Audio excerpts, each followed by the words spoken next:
Olá, boa noite a todos. Eu sou Lucilo Maranhão, da Lucilo Maranhão Diagnósticos, e hoje a nossa proposta aos nossos seguidores foi abordar um pouquinho o tema da saúde mental diante dessa nova realidade de isolamento social. Para isso, convidamos o médico psiquiatra Dr. André Aquino para nos ajudar, né, neste tema. André, boa noite. Boa noite, Lucilo. Tudo bem? Tudo bem, graças a Deus. Seja bem-vindo ao nosso início de uma série de vídeos que vamos fazer nesse período para tentar ajudar as pessoas que estão em casa, necessitadas de bastante informação nesse momento atual. Qual é a repercussão disso tudo que pode causar diante da saúde mental das pessoas que estão nesse isolamento social forçado? Lucilo, veja, nós estamos diante de algo muito inusitado, diante de um inimigo que a gente não consegue ver, é invisível, então a gente não sabe onde a gente se contamina ou se deixa de se contaminar, se estamos contaminando. Então, nós vivemos num mundo de incertezas. Incerteza se vai adoecer, se não vai adoecer, se estamos diante de uma crise financeira, se vamos quebrar os nossos negócios, como é que vai ser o futuro em relação à seguridade financeira. Então, diante de uma situação, de um mundo de incertezas e dúvidas, vai se gerando uma ansiedade. É a gênese da ansiedade. A ansiedade é o quê? É a insegurança, é a necessidade de ficar em alerta, de ficar a postos para uma fuga, para poder se salvar a vida. Então, esse momento todo gera muita ansiedade. Então, nesse momento, a princípio, nós vamos ver o quê? Muitos sintomas de ansiedade se desenvolvendo.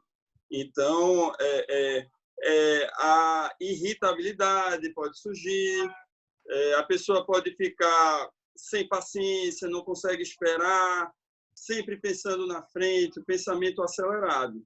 Ao mesmo tempo, não só a ansiedade.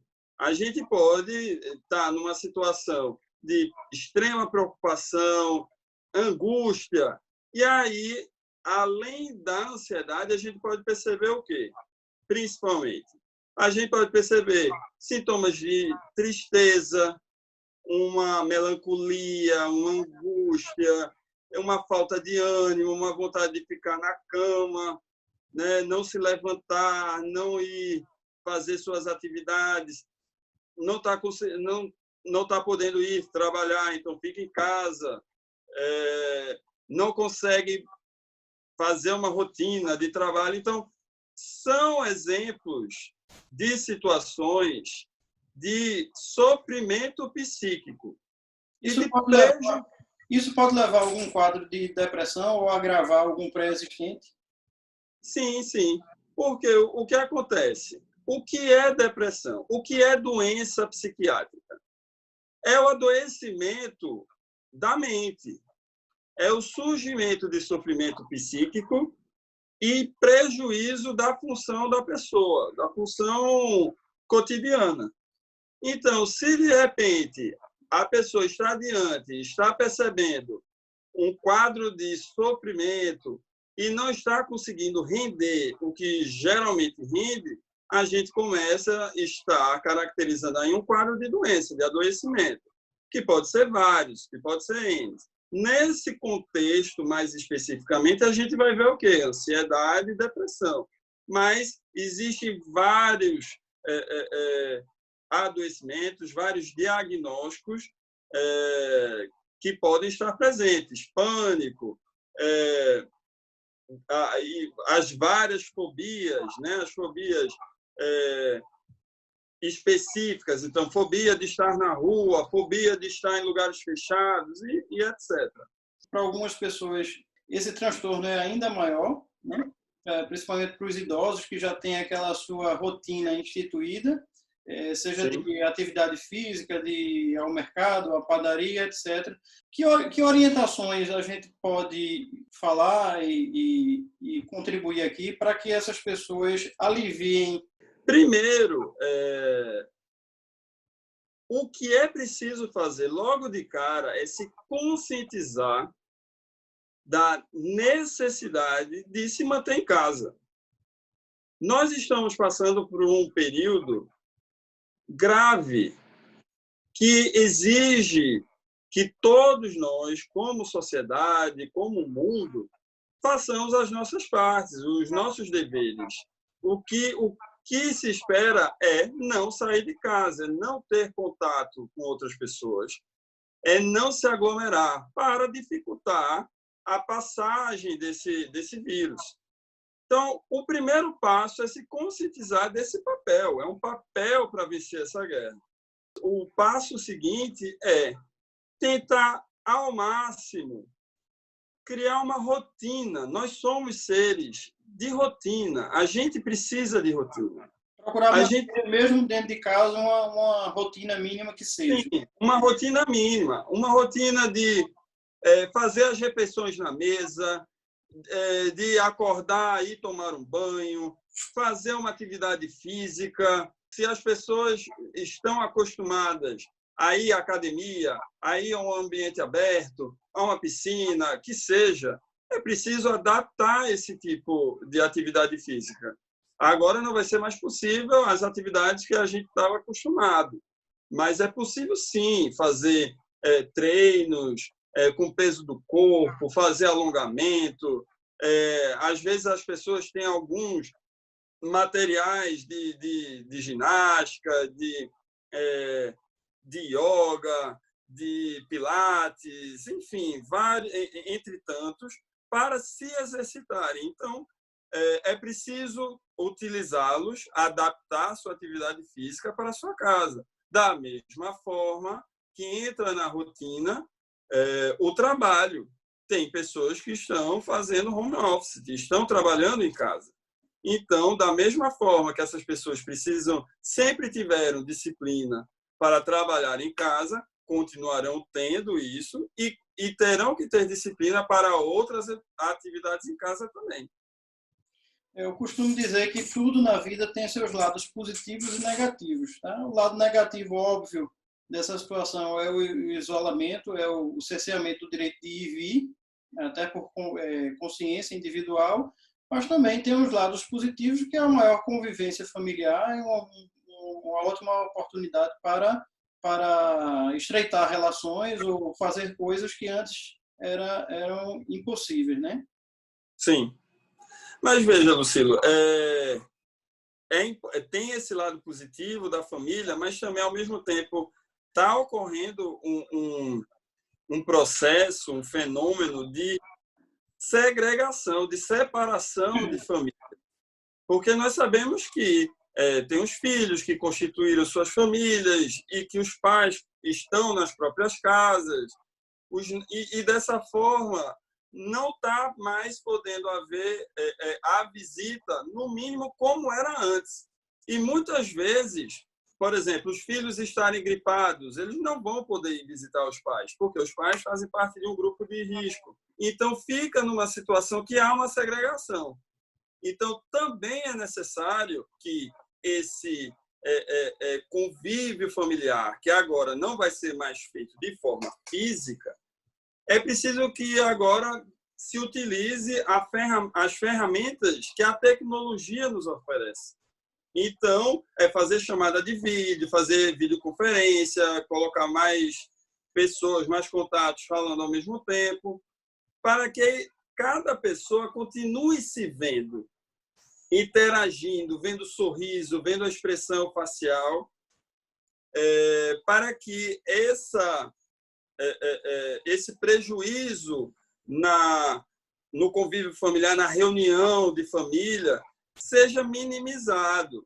Então, é importante que quem conseguiu estar com o maior número de pessoas da sua família, o maior número de entes queridos, reunidos em casa, sim, aproveitem esse momento para fazerem coisas juntos, dividirem o horário em casa para ter a hora do estudo, do trabalho, da atividade física, do cuidar da casa, né? Porque agora a gente vê muita gente dispensando, dando férias, dando folga remunerada para os seus funcionários para não irem para casa. E estamos agora, nós metemos a mão na massa, cuidando da casa. Então, dividir essas atividades e, ainda por cima, mais importantemente, fazer a reunião familiar, ler juntos, brincar juntos, estudar juntos, discutir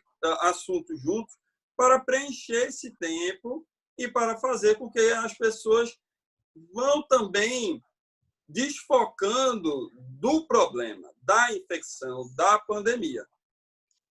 Tem outro aspecto também que eu queria abordar com você.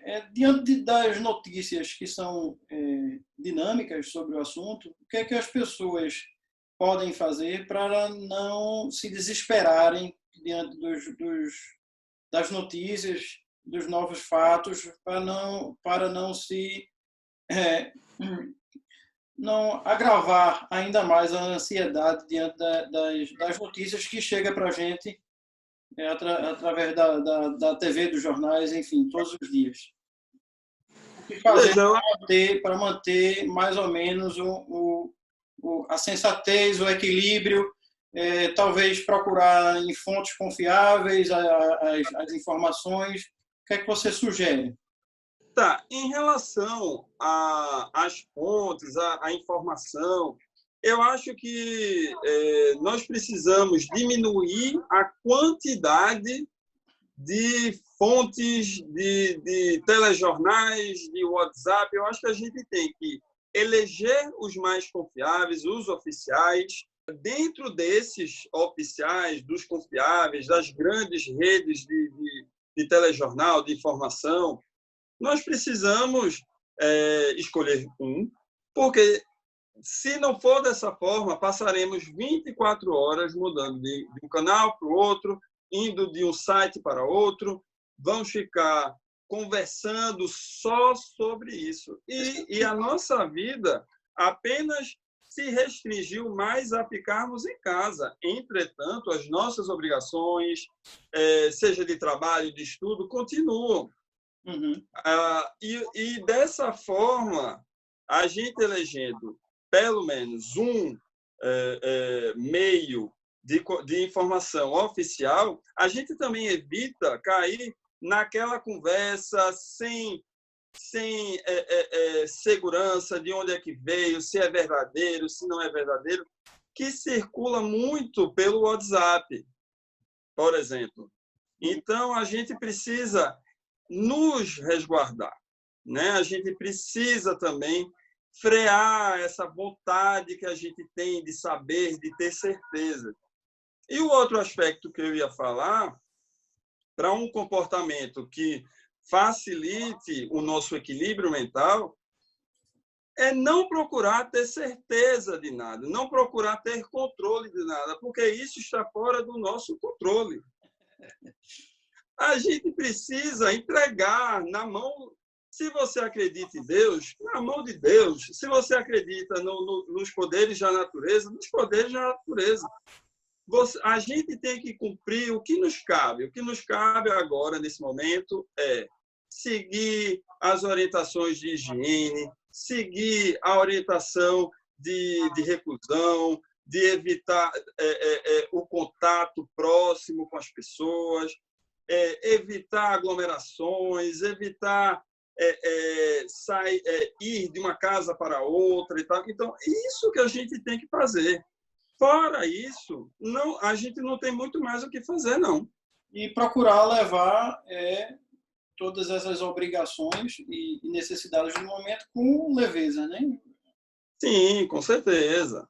Com certeza. A gente precisa aproveitar esse momento para a gente também dar uma mudada no nosso estilo de vida. A gente está tendo agora uma oportunidade de desacelerar.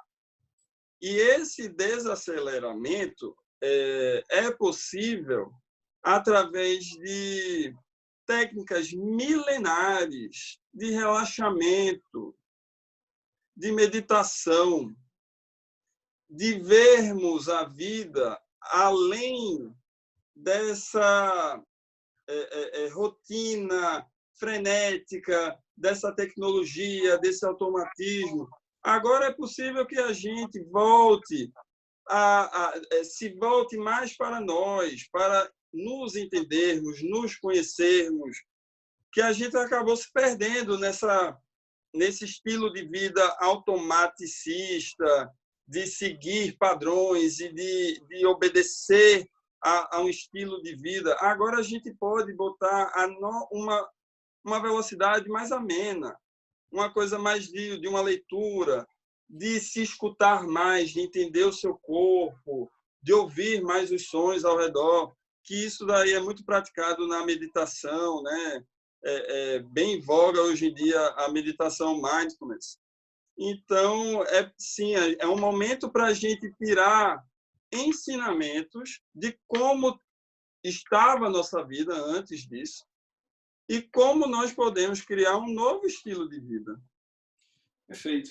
E no grupo pediátrico, o que é que eles sofrem os mesmos sentimentos de nós adultos e idosos.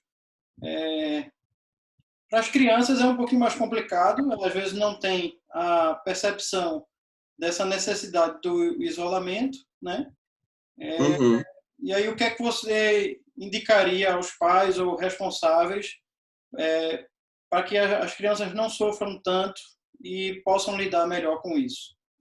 Veja, a criança ela é muito vulnerável porque ela sente